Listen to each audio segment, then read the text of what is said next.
Nous sommes actuellement au MUSEM, au sein de l'exposition Jean Dubuffet, un barbare en Europe. C'est une histoire un petit peu particulière puisque Jean Dubuffet connaissait très bien le musée des arts et traditions populaires, dont le MUSEM est l'héritier. Il connaissait ses collections, il les fréquentait, il en avait même repéré quelques objets.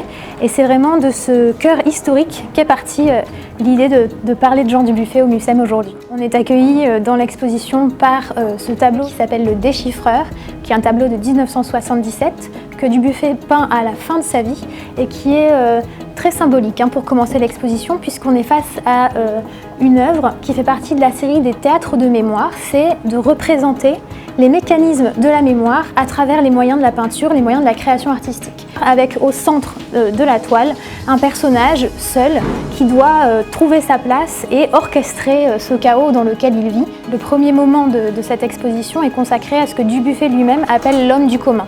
L'homme du commun, c'est une expression de l'artiste pour parler de lui d'abord en tant que créateur, puisque ce qu'il défend, c'est l'idée d'un artiste qui ne soit pas un génie sur son piédestal. Ici, vous êtes face à une œuvre qui s'appelle Ontogénèse, qui fait partie du cycle de l'Ourloupe, auquel Dubuffet va se consacrer plusieurs années, entre 1964 et 1972. On sort du format classique de la toile, avec ses bords qui sont découpés selon des formes complètement inhabituelles.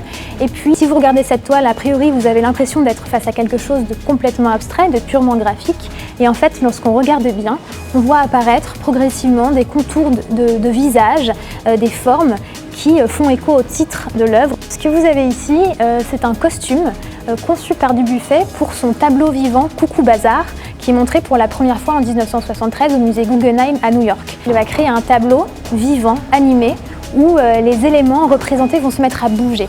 Jean Dubuffet, c'est quelqu'un qui vient à la peinture et au monde de l'art assez tardivement. La première exposition qui lui est consacrée a lieu en 1944, il naît en 1901.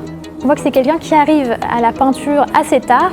Tout au long des années 40 et des années 50, la critique est assez féroce avec Jean Dubuffet. C'est quelqu'un qu'on considère comme un imposteur, comme quelqu'un qui ne maîtrise pas finalement les codes de la peinture et les codes de la représentation classique. Or, c'est justement ce que Dubuffet veut mettre en œuvre et réussit à mettre en œuvre dans ses premières années de création. C'est quelqu'un qui va tout au long de sa vie s'inscrire en faux contre les grandes catégories de la culture occidentale. Ce qui l'intéresse, ce n'est pas la culture, en fait c'est la création. Et ce qui l'intéresse au sein de la création, c'est l'innovation. C'est l'histoire du grand travail qu'il va mener tout au long de sa vie à travers la notion d'art brut, ce qu'il recherche dans les objets qu'il collectionne, dans les artistes qu'il va aller dénicher tout au long de ses recherches. Dubuffet, c'est un artiste complet. C'est un peintre, un sculpteur, un dessinateur, un graveur, et puis c'est aussi un chercheur. C'est quelqu'un qui va tout au long de sa vie mener ce qu'il appelle des prospections pour aller trouver des formes de création qu'il va remarquer dans toutes les disciplines. Il va s'intéresser à ce qu'on appelle à l'époque l'art des fous, il va s'intéresser aux arts et traditions populaires, il va s'intéresser au dessin d'enfants. Il va être à la recherche de toute forme de création, indépendamment des catégories de l'histoire de l'art et des catégories des sciences humaines qui sont en train de se constituer à l'époque. Lorsqu'on voit ses peintures, c'est assez fascinant. Il a un sens de la matière épaisse, de la matière accumulée, qui confine presque à la sculpture. On a l'impression devant ces peintures qu'on est presque face à des objets en 3 dimensions, du fait de leur matérialité qui est vraiment une des passions de Jean Dubuffet.